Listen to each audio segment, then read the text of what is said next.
అందరికీ నమస్కారం అండి. జై భీమ్ భారత్ పార్టీ అధ్యక్షుడు జడా శ్రవణ్ కుమార్ గారు జనసేన పార్టీ అధ్యక్షులు పవన్ కళ్యాణ్ గారి మీద అనుచిత వ్యాఖ్యలు చేశారు. దానికి వివరణ ఇస్తూ ఆయన చేసింది చాలా తప్పని చెప్పడం నా ఉద్దేశం. జడా శ్రవణ్ కుమార్ గారు ఈ దళిత క్రైస్తవ మేధావులందరూ కూడా పార్టీలు ఎందుకు పెట్టారో నాకు అర్థం కావట్లేదు. పొలిటికల్ పార్టీ అంటే నాకు తెలిసి ఆ పొలిటికల్ రిప్రజెంటేషన్ యాక్ట్ ప్రకారం ఏంటంటే to participate in political process only, democratic process. ఆ రెండు తప్ప జడా శ్రవణ్ కుమార్ గారు పార్టీ పెట్టినప్పటి నుంచి కూడా ఎవరి మీద టార్గెట్ చేస్తూ ఎక్కడ విద్వేషాలు, సంఘ విద్రోహ శక్తులు ఏవైనా కార్యక్రమాలు పెడితే వాళ్ళని ప్రోత్సహిస్తూ ఒక సెన్సేషనల్లో ఒక గందరగోళంలోంచి నాయకుడిగా ఎదగాలని కోరుకుంటున్నట్టు నాకు అనిపిస్తుంది. ఆయన 3 సంవత్సరాల క్రితం ఇచ్చిన ఒక ఇంటర్వ్యూ నేను చూశాను. వ్యవస్థ బాగు చేయడానికి నేను మేజిస్ట్రేట్గా రిజైన్ చేసి వచ్చాను, పార్టీ పెట్టాను అన్నాడు. వ్యవస్థ బాగు చేయడానికి మీరు చేస్తున్నట్టు నాకు అనిపించటం లేదు. కేవలం వ్యవస్థలో గందరగోళం సృష్టించి అందులోంచి లబ్ధి పొందుతామన్నటువంటి మీ దురాలోచన చాలా బాధాకరమైనటువంటి విషయం. ఎందుకంటే మీరు కూడా విద్యావంతులు, మేధావులు. ఎందుకంటే మేధావుల్లాగా ఆల్వేజ్ కోట్ వేసుకొని మాట్లాడుతుంటారు. ఈ మధ్యకాలంలో దళిత క్రైస్తవులు శంఖారావంలో మీరు ఏలూరులోనే మనం తీసుకున్నట్టయితే అసలు ఆ సమావేశ ఎజెండా ఏంటి? అక్కడ వచ్చిన వక్తలు ఎవరైనా దళిత క్రైస్తవుల గురించి కానీ దళితుల గురించి కానీ మీరు ఏ రోజున దళితుల సమస్యల గురించి మాట్లాడారా? లేదు. ఈ రాష్ట్రంలో దళితులకి అనేకమైనటువంటి సమస్యలు ఉన్నాయి, వాటి గురించి మాట్లాడారా? మాట్లాడలేరు. మీకు ఆ శక్తి చాలదు, మీకు అవగాహన లేదు, సమాజం మీద మీకు అవగాహన లేదు. కేవలం మీరేదో కుహనా మేధావత్వాన్ని చూపించి ఒక పార్టీ పెట్టి, చాలామంది ఉన్నారు మీలాగే పార్టీలు పెట్టి పవన్ కళ్యాణ్ని టార్గెట్ చేస్తే మనం పెద్దోళ్ళం అయిపోతాం. మీరు నిన్న వదిలిన వీడియోలో చెప్పారు, నేను ఒక పిచ్చుకనే అన్నారు. కరెక్ట్గా చెప్పారు. మీ నోటంట సత్యం పలికించింది. మీరు పిచ్చుకే, మీకు మీరు ఎక్కువ ఊహించుకోకండి. పవన్ కళ్యాణ్ గారి మీద వ్యాఖ్యలు చేస్తే మీరేదో అయిపోతారు అనుకుంటారు. మీకు ఈ రాజ్యాంగం సెక్యులర్ రాజ్యాంగం. దళిత క్రైస్తవులను రెచ్చగొట్టి రావణ్ మాట్లాడేదాన్ని మీరు ఎలా సమర్థిస్తారు? పవన్ కళ్యాణ్ గారిని రావణ్ తిడితే కేసులు పెడతారంటారు. మీకు అవగాహన ఉందా? ఉపా యాక్ట్ 1967 మీద మీకు అవగాహన ఉందా? రావణ్ మాట్లాడింది ఏంటి? ఆయన హిందూ ఎపిక్స్ మీద మాట్లాడాడు. రాముడు, కృష్ణుడు, సీత, ద్రౌపది మీద మాట్లాడాడు. ఆయన ఆపరేషన్ సింధూర్ మీద మాట్లాడాడు. హిడ్మా ఎన్కౌంటర్ మీద మాట్లాడాడు.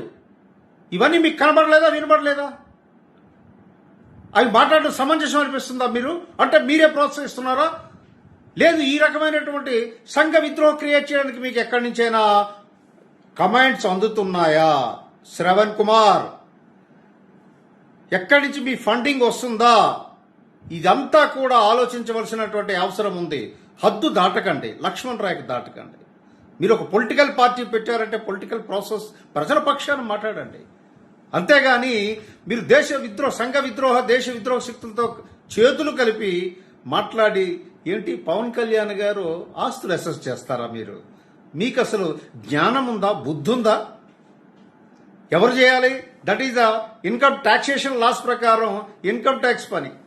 మీ మీద ఎవడో కంప్లైంట్ ఇచ్చాడని మీరు పవన్ కళ్యాణ్ గారే కంప్లైంట్ ఇప్పించారంటారా? అసలు పవన్ కళ్యాణ్ గారు మీ గురించి పట్టించుకునే సమయం లేదు. మీరంత స్థాయి కూడా లేదు. మీ స్థాయి ఎక్కువ ఊహించుకుంటున్నారు. తప్పది. మీరు నాయకుడిగా ఎదగాలని అంటే దానికి ఒక మార్గం ఉంది. ఆ మార్గం ప్రజాస్వామ్య ప్రక్రియలో రండి. అంతేగాని వివాదాలతోనే మీరు ఎదుగుతామంటే కుదరదు. మీరు ఎవరికి ఇచ్చుకుంటారో కంప్లైంట్ ఇచ్చుకోండి. కంప్లైంట్ ఇచ్చే ముందు మీరు ప్రెస్ మీట్లో చెప్పడం వల్ల ఉద్దేశం ఏంటి?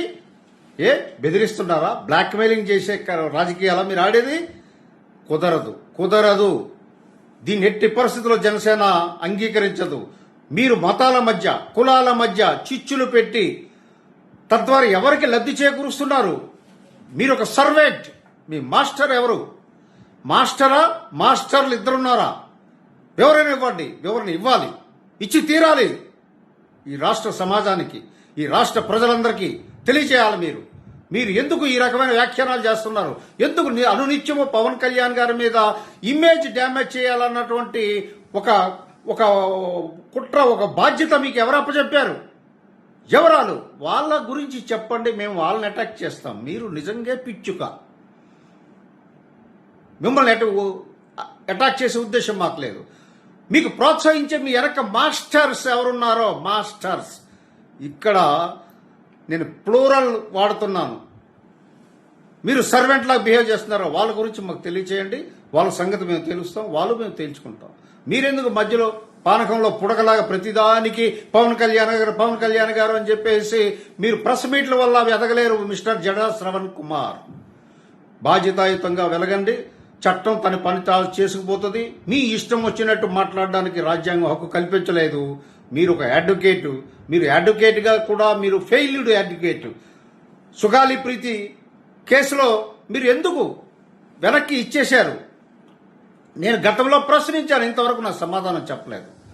ఎవరి ప్రోద్బలంకి, ఎవరి ఆశలకి మీరు లోబడి ఆమె కేసుని నువ్వు తీసుకెళ్లిపోమని క్లయింట్కి ఇస్తారండి ఎవరు? మీరు అడ్వకేట్గా ఫెయిల్యూర్, ఇండివిజువల్గా ఫెయిల్యూర్, మేజిస్ట్రేట్గా ఫెయిల్యూర్, పొలిటికల్ పార్టీ అధినేతగా failure. Totally you are a failured person. ఇక నుంచి బుద్ధి తెచ్చుకో. పవన్ కళ్యాణ్ గారిని విమర్శించేటట్టయితే తీవ్ర పరిణామాలు ఉంటాయి. మాకు ఉంది, నోరుంది, మేము మాట్లాడగలము. కానీ సంస్కారం అడ్డొస్తుందని మీ అందరికీ, ప్రజలందరికీ మీ తాలూకా కుట్ర అన్ని తెలియచేయాలనే ఉద్దేశంతో ఈ రోజు నేను ఈ మాటలు మాట్లాడాను. Thank you. ఈ వీడియో మీకు నచ్చినట్లయితే లైక్ చేయండి, షేర్ చేయండి, సబ్స్క్రైబ్ చేయండి. మరిన్ని అప్డేట్ల కోసం మా వాట్సాప్ ఛానల్ను ఫాలో చేయండి.